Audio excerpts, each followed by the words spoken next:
gawa tayo ng lunchbox na yogurt subab. So ito na yan siya, yun ganito siya magawa. And then ito yung kanyang bali yan, dalawa. And then yan, ilagay natin ang kanyang sauce. To, vinegar, pero masarap to. Ilagay natin.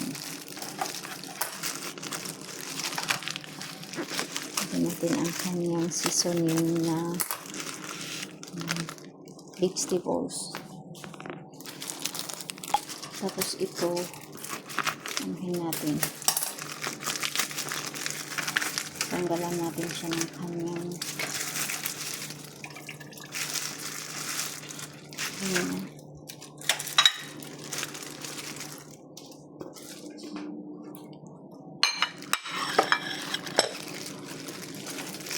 then ito i-mix natin.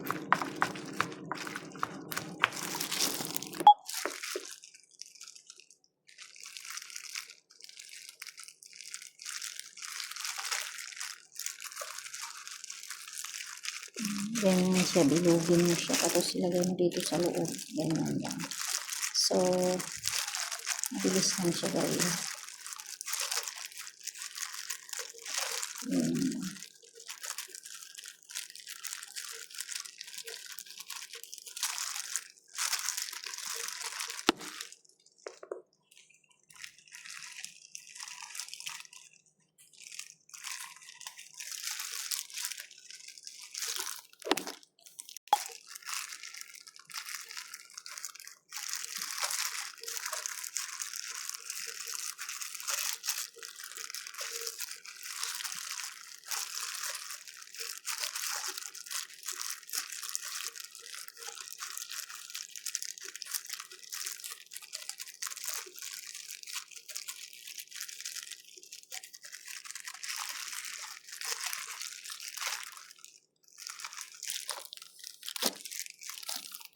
Yan ang